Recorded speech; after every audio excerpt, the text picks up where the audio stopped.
So thank you very much for asking me to talk. Neil Bateman's my name, and I work with Mira in Manchester. Sean asked us to map the contents of our talks to the ISCP curriculum, and I had a good look at the ISCP website. It has to be said that congenital nasal masses don't feature prominently on the syllabus or the curriculum, so I thought I would really focus on these three clinical manifestations: nasal dermoids, gliomas, and encephaloceles. And I hope that by the end of the talk, we'll all have a really clear idea of the differences between them and what the typical clinical presentations are, what investigations are required, and management strategies. So the first question you need to ask when someone's giving you a lecture is, why on earth should we listen to you? And who the hell is this guy? So by way of introduction, I consider myself a paediatric otolaryngologist who, in a previous life, when I had an adult practice, my adult interest was in rhinology and really the facial plastic side of rhinology. So I've always had an interest in nasal dermoids and the treatment of nasal dermoids. I certainly don't consider myself an anterior skull-based surgeon. I'm not one of these surgeons who's never happy unless they've got CSF pouring all over their endoscope and plugging up gaps in the skull base. And if I feel that that's going to be something that's going to be required, then I have very little hesitation in involving my anterior skull base and neurosurgery colleagues. So my main interest is in the treatment of nasal dermoids. And over the past 5 years, my practice in nasal dermoids really has expanded. When I looked at the to look for illustrations for today's lecture, I really did get through quite a few over the last 12 to 24 months. So, midline nasal masses are rare, and generally we are quoted at 1 in 20,000 to 40,000 live births. I suspect that the incidence of nasal dermoids in Manchester is slightly greater than that, but that's what the literature would tell us. And we're going to consider nasal dermoids, nasal gliomas, and nasal encephaloceles. Now, I've scanned this picture from Trevor McGill's excellent Paediatric Otolaryngology book, and Trevor is a very generous individual, so I'm sure he won't begrudge me that. And this really takes us through the embryology of the frontonasal area, which is not a really well described, either embryologically or surgically, or in terms of the surgical anatomy. You find that when you start operating on these, you're operating in areas that aren't really very well described in common textbooks.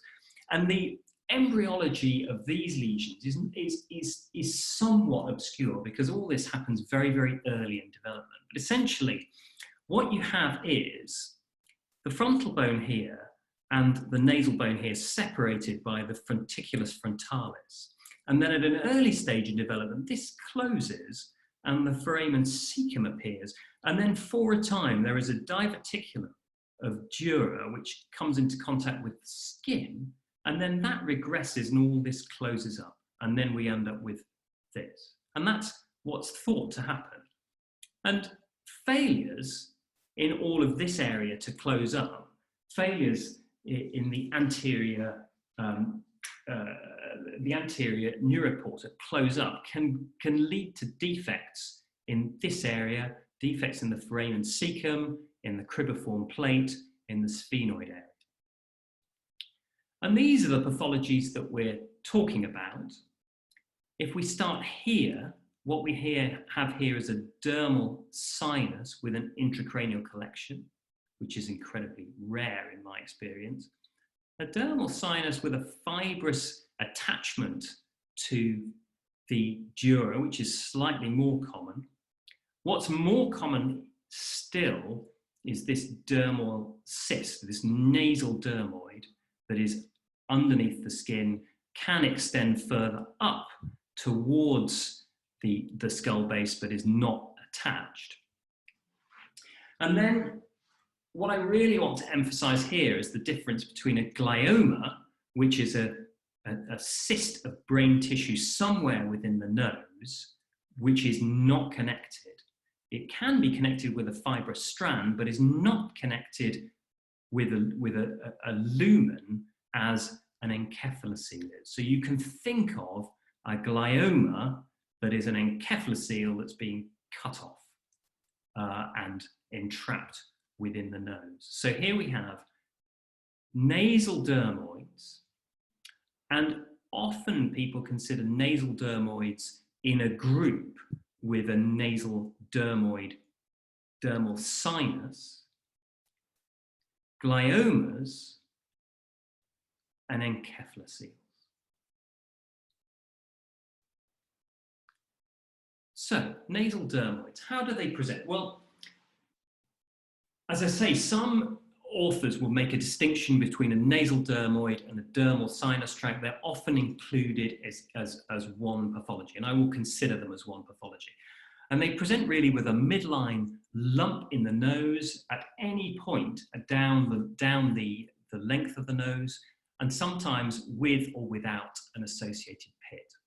The pit may discharge, and when it discharges, you most commonly get a sort of cheesy, sebaceous material discharging from it. There's often some hair visible from the pit, and that is considered pathognomonic of a nasal dermoid. I often think that looking back at this slide, this dermal sinus, which is supposedly an outpouching of dura, it doesn't really explain why, this model doesn't really explain why you get a hair coming out of the dura, because as to my recollection, you don't get hair growing out of dura.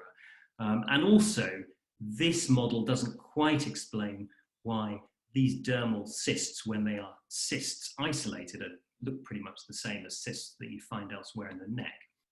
But the pit may discharge, you may get hair from the pit, and if you see a child with a pit with a hair coming out of it, then that is considered pathognomonic of a nasal dermoid sinus tract. And these can be located anywhere from the glabellar to the upper lip. And when it comes to pits, they can be multiple. You do see children who have multiple pits up and down the nose, as can the cysts. And often when you look deeper into the nose, when you have a cyst, you find further cysts and expansions of the tract going upwards. There is, and this is the key issue here when it comes to the FRCS exam, the possibility of intracranial extension. And this is reported as being between 4 and 45%. I think it's much closer to 4% in my practice.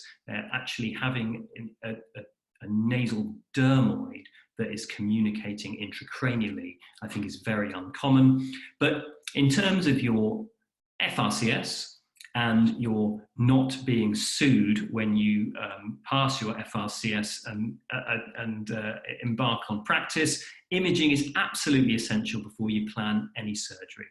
Make sure you ask about discharge, because it is possible to get CSF coming from the pit. It's incredibly uncommon in my experience. Most of the time when there is CSF coming, when there is a discharge from the pit, it's sebaceous discharge.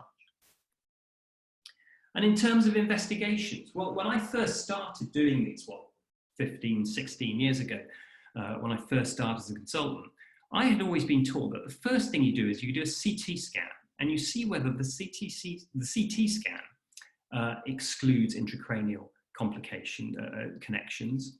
And if it does, if the CT doesn't, then you go on to an MRI scan. Now, I think that just reflects the fact that I'm old enough that when I started, MRI scans were significantly more exotic than CT scans, and significantly more exotic than they are now. And there was a certain reluctance to get them. What I found was that it was incredibly uncommon that any radiologist would tell me on the basis of a CT scan that there wasn't an intracranial connection. And that's really because the things that they are looking for, the bifid cristogalli or an enlarged foramen cecum, are actually really common to see when you CT scan young children. So I don't find a CT scan particularly helpful in these children. And these days, I tend to go straight to an MRI scan. If I really want to know about the bony anatomy, then I will get both. But in the majority of cases, I will just go straight to an MRI scan, save the child any radiation, and that gives me the answer about, is there an intracranial connection and what is the extent of the lesion, very, very nicely.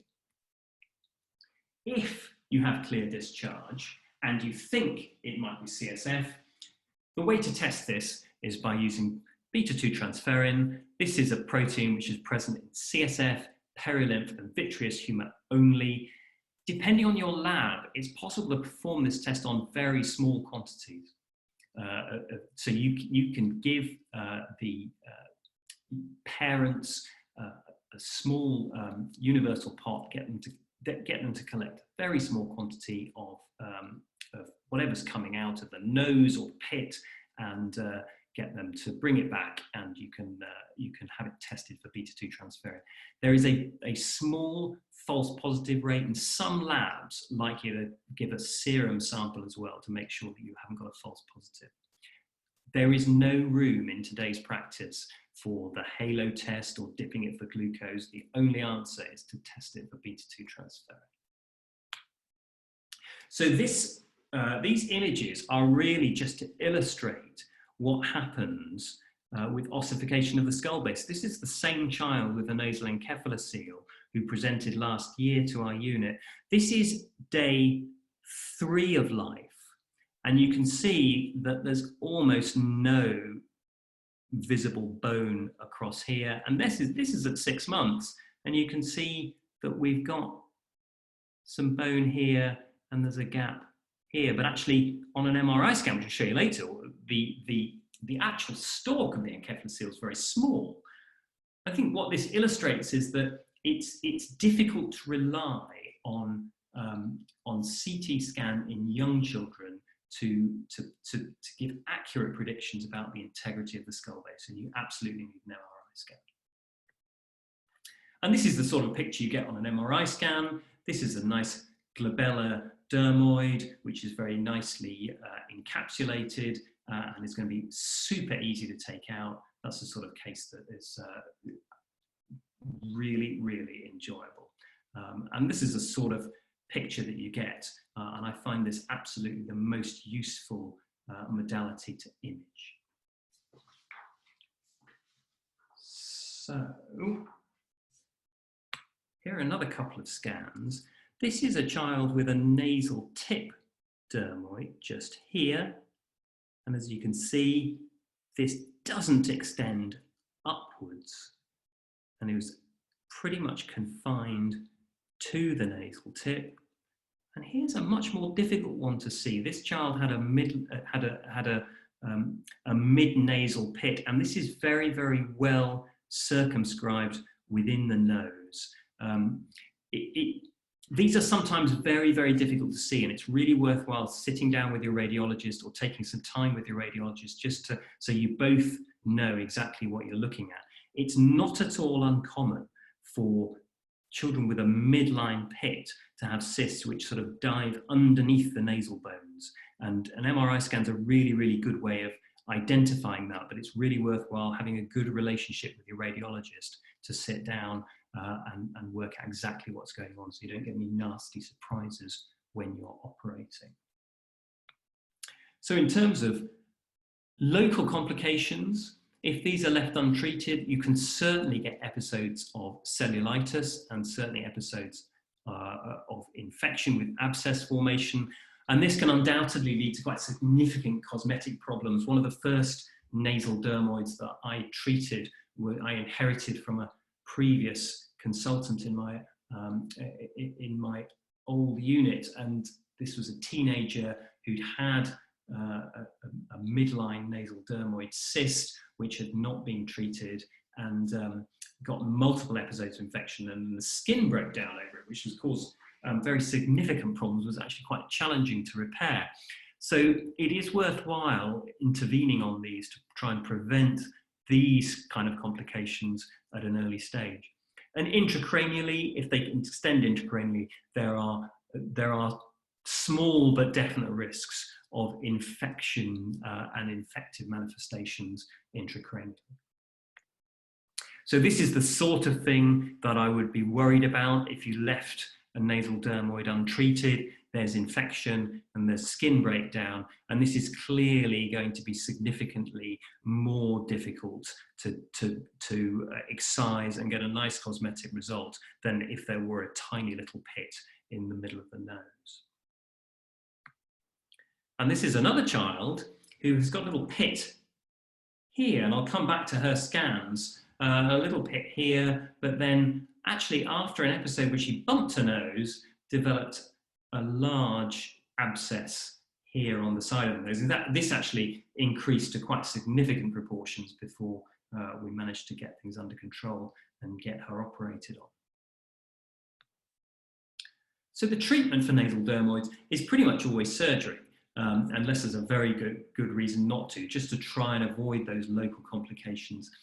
And the approach is really between a midline incision vertically in the nose or an external rhinoplasty approach. And you really have to tailor your surgical approach to the lesion and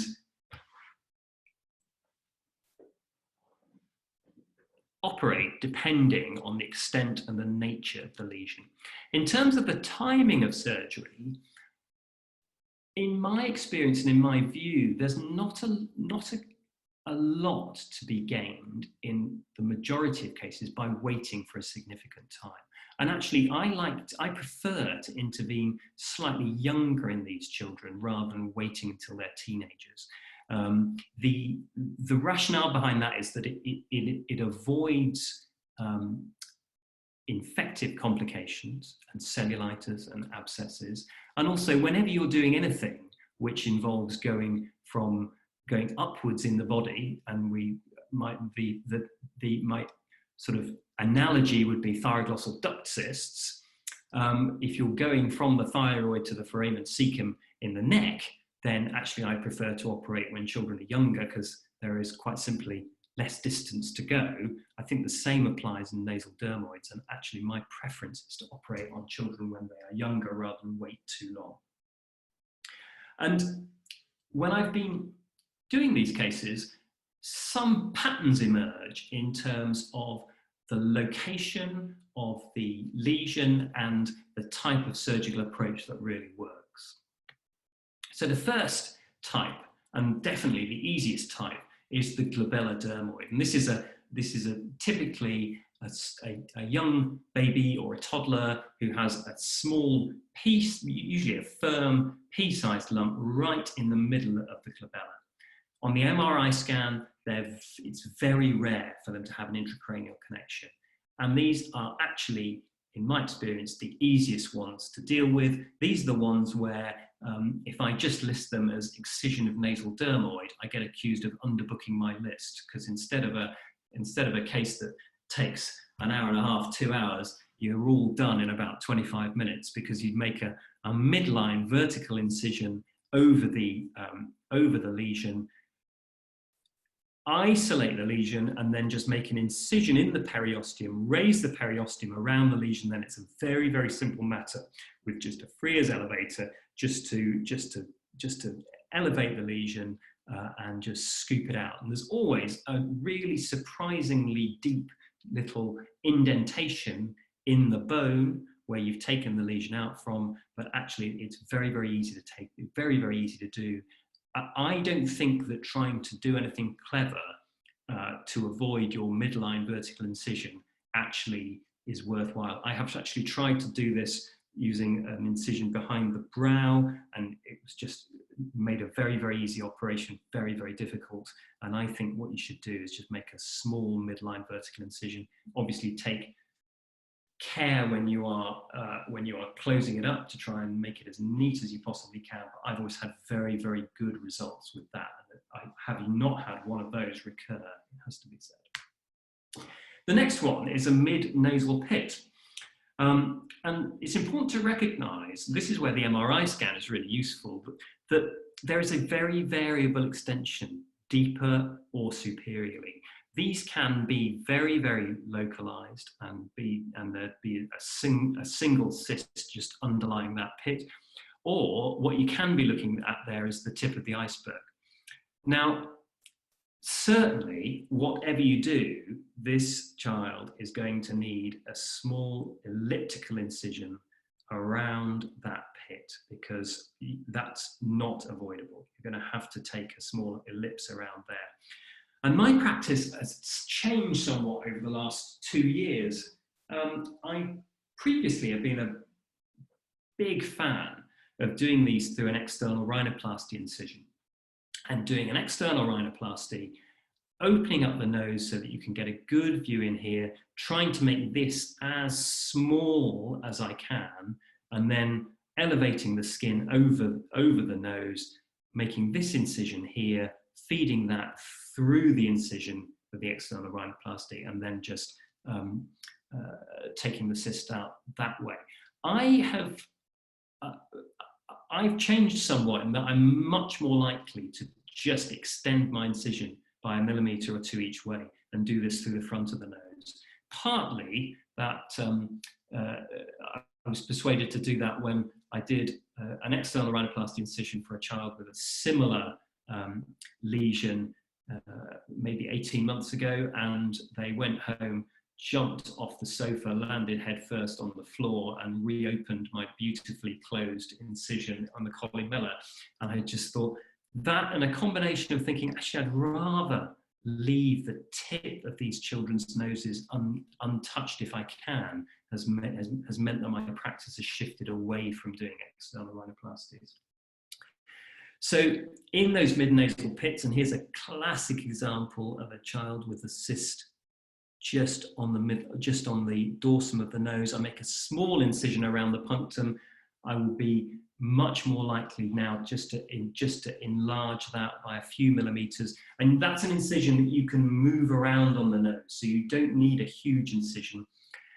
If you've got a cyst which is diving underneath the bone, you're going to need to remove some bone, and your decision is there between just trying to split the bone with a chisel, or my preference is to use a small cutting burr and just burr away the bone in the middle of the nose. And then you've just got to be really careful to remove those cysts and just follow that up as far as it goes. I always warn parents pre-operatively that the nose may appear slightly flattened because I've removed the cyst, and I will have removed a small amount of bone. But what I usually say to parents at that stage is, we've just got to wait and see how the nose grows, and there's always an opportunity to reconstruct that later on. We've basically just got to get the cyst out, causing as little damage as possible. Take care with closure. You've got to be really meticulous about closure, and be mindful of the fact that children are probably not as respectful of their surgical closures as adults are, and they're liable to jump off furniture and smash their noses about. And you've just got to make sure you've got a closure which is aesthetically pleasing but sufficiently robust. One of the times where I am still quite keen on using an external rhinoplasty approach is if you've got disease extending up towards the skull base. What I found is that actually doing an external rhinoplasty approach and then using an Alfred's retractor and a telescope gives you really fantastic views as you go further up. And it's perfectly possible to get right up to the dura, especially when you've got a stalk, when you've got a sinus tract attached with a stalk. You're able to get really fantastic views with an external rhinoplasty approach, and then get your assistant to hold the Alfred's retractor. You hold the 4mm telescope in one hand and the drill in the other hand, or an instrument in the other hand. You get really fantastic views further up. So that's one situation where I would still really go for an external rhinoplasty approach.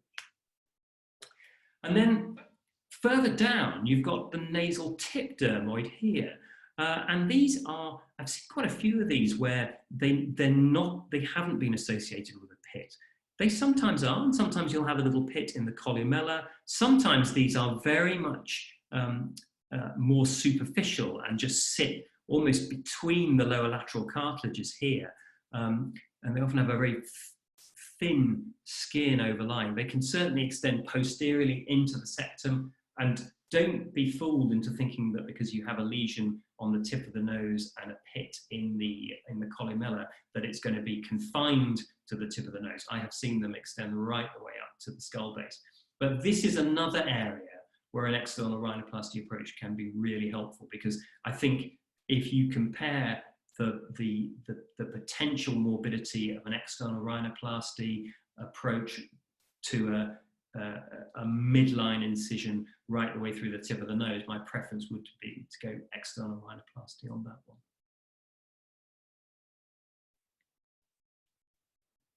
Here's another one where I think this is the one with cellulitis, where this is one where actually with an incision that came elliptically around here, preserving as much skin as you possibly can, I think actually this is one that I would deal with a midline incision. And this is one that clearly I think needed an external approach. This is the one that I've shown earlier, the little midline pit here and a developing abscess here. She was a fascinating case in that she had this lesion which was definitely in the midline here and no extension. And these images were taken before she developed the swelling around the medial canthus. And then when it came to surgery, I did a midline incision up here, and there was a little defect in the nasal bone here, and an abscess and a lot of granulation tissue here, but a dermoid which had extended deep to the nasal bone and eroded through the nasal bone, and had caused this infection here. And actually took quite a long time for the redness of the skin and the effects of all this to settle down. I managed to remove the dermoid and drain this abscess and just debride the infected tissue and leave the skin intact, and actually settle out quite nicely. So that's nasal dermoids. Shall I carry on, Mira, just rather than take, yeah.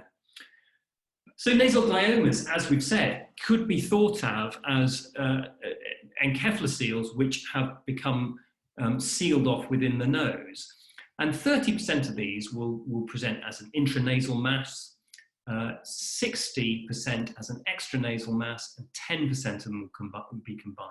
20% of them have a fibrous intracranial connection, which of course is just a fibrous stalk without a lumen, because if it had a lumen, it would be an encephalocele. These contain dysplastic brain tissue, but don't have any malignant potential. So the phrase, the term glioma is probably misleading and might imply neoplasia, but this is just brain in the wrong place, effectively. If it's an intranasal mass, in general, it looks like a firm nasal polyp, usually arising from the lateral nasal wall or within the nasopharynx. And if it's within the nasopharynx, then the differential diagnosis to have in your mind would be a hamartoma. I say not infrequently. Not infrequently from the point of view of a tertiary paediatric otolaryngologist, not infrequently see hamartomas within the nasopharynx and the oropharynx. And extranasal masses tend to be firm and non-compressible. They don't change in size or nature on crying, and the Furstenberg test is generally negative. The Furstenberg test is one of these tests that you need to know about for your exam, but I, in 15 years of practice, have never knowingly carried it out. You effectively occlude the ipsilateral internal jugular vein, presumably with your fingers, and if it is an encephalocele, then the lesion increases in size. It is, of course, being almost completely superseded by the advent of the MRI scan, but it's something that you should know about for your exam. And the treatment, well, the treatment is surgical. If you have an entirely intranasal lesion, these are usually very, very amenable to endoscopic removal. And extranasally, you're going to need to approach your approach in a tailored manner to the lesion and the site. So you're going to need to consider an extra nasal incision, like a lateral rhinotomy or similar. It's really important to make sure that you have complete removal. I currently have a child under my care where we have who's had 2 external rhinoplasty approaches to try and remove a nasal tip glioma, and has got a small amount of recurrence. And if you don't remove it completely, then recurrences are relatively common and are said to be up to 10%. And moving on to nasal encephaloceles, well, we can divide these up into frontoethmoidal or basal. And the frontoethmoidal present as a nasofacial swelling around this frontonasal area. And the basal encephaloceles, where there's a defect in the cribriform fossa or the sphenoid, present with an intranasal mass. These are said to be bluish in discoloration when they're intranasally. They do increase in size on crying, and if you were to do a Furstenberg test, it would be positive. It has to be said that the last basal encephalocele I saw was more red in colour than bluish, and I've certainly seen them that look almost indistinguishable from a nasal polyp. So you just have to be a little bit wary about that description. So basal encephalocele generally present as an asymptomatic mass or unilateral nasal polyp. They don't always present, like all of these, they can often go unnoticed in small children. So I've certainly seen encephalocele, basal encephalocele present in children of around 13, 14 with a unilateral nasal polyp. Ask about rhinorrhea, and if they have unilateral rhinorrhea, make sure it's tested for CSF. And don't forget about nasal obstruction causing significant respiratory distress in neonates. We've already heard about choanal atresia and congenital piriform apoptosis, which is automatically what your mind goes to when you have a child with respiratory distress. But it's important to recognize that encephaloceles can also present in this manner. So in general, just for people coming up to their exam and the more and the trainees at an earlier stage in their training, nasal polyps in children, if they're unilateral, make sure you're thinking about imaging to exclude an encephalocele. If it's not an encephalocele, think about neoplasia. Children do get malignant disease, and the second commonest cause of death in children is cancer. So think about neoplasia and think about a biopsy if it's not an encephalocele. And if they're bilateral, think about associated conditions. Now, the majority of children with nasal polyps have got common or garden inflammatory nasal polyps, but you need to think about, have they got cystic fibrosis? Have they got primary ciliary dyskinesia? So take a full history of chest problems and consider genetic sweat testing and ciliary function testing. This is to remind me that encephaloceles can present with significant nasal obstruction and respiratory distress. I've seen this on at least 2 occasions, and it is really important to recognize that you certainly can pass a nasogastric tube. If you use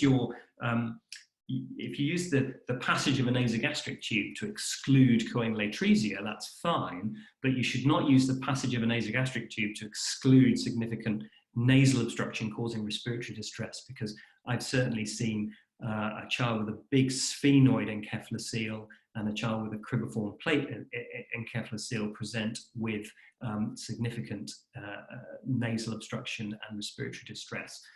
And the first one caught me out, but the second one didn't. And this is the second one. This is a child that you will recognize the CT scan of earlier, large defect in the cribriform plate.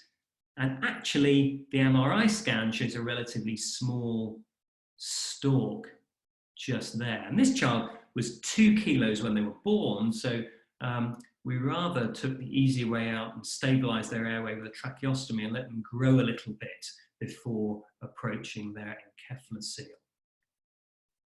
So in terms of investigation, you need to test any rhinorrhea for CSF, and then a combination of CT and MRI imaging will tell you exactly what's going on. CT by itself can be somewhat misleading. This is a child from relatively early on in my career where my radiology colleague assured me that this was a antrachoanal polyp and that this defect in the skull base was partial volume averaging. And actually, I looked at that and she had unilateral clear rhinorrhea, which I had sent off, but was still awaiting. This looked like a perfect example of a nasal polyp. And actually the MRI scan, when I did go back and say, do you think you could just MRI that, did show that this was just full of brain. So this is a classic example of an encephalocele, and this is the gap in the scan. This child was 13. So a combination of MR and CT, I think, is optimal in these children. And with the MR, this is the child from previous, this is the stalk on the coronal view, and this is the stalk on the sagittal view. So you really do get nice pictures, and you can see exactly what's going on there. And the treatment is surgery. For children like this, the Siri's interrupting me, excuse me.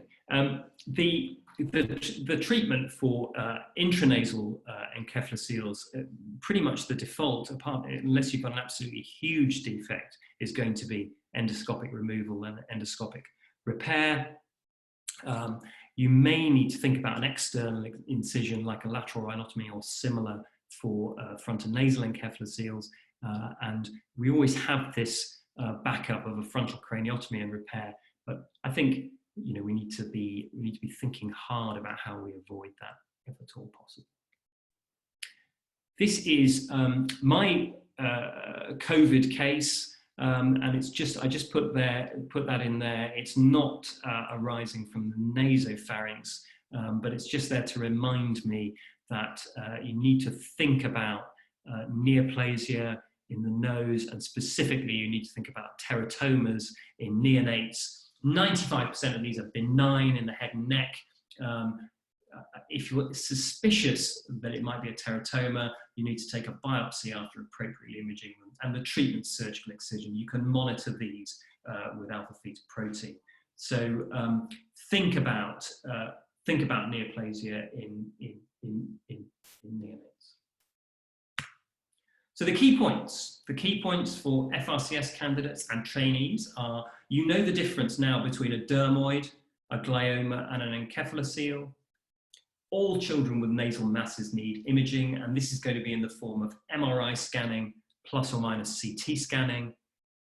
And the treatment for these is surgical excision plus or minus neurosurgical involvement.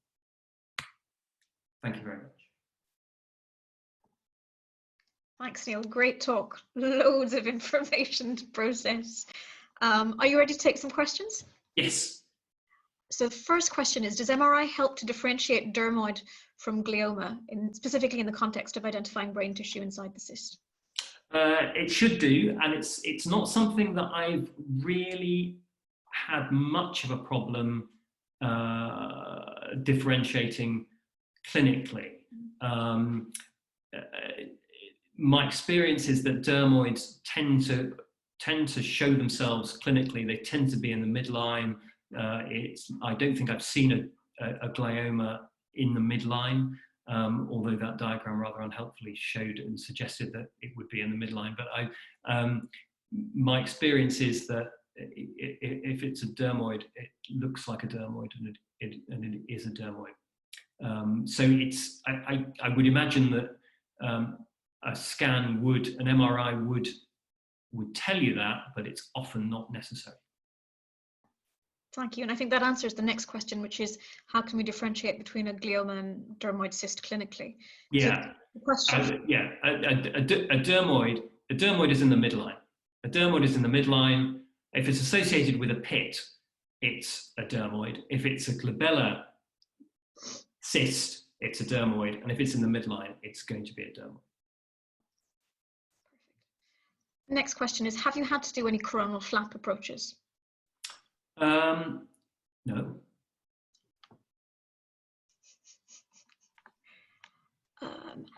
So the next question is, what suture do you use to close your incision post-dermoid excision? And do you have any specific post-operative wound care instructions that you give people, aside from your face? This has changed from repeatedly as children show themselves to be more and more ingenious in terms of abusing the wounds that I have tried. So I started off using some Vicryl, using some 6-0 Vicryl to close the deeper structures, and then using just a really fine, maybe a 6-0 monocryl just to run subcuticularly. I find that subcuticular incisions are really neat, apart from when you have to bury a knot at either end, and then you get an unpleasant little bobble at either end.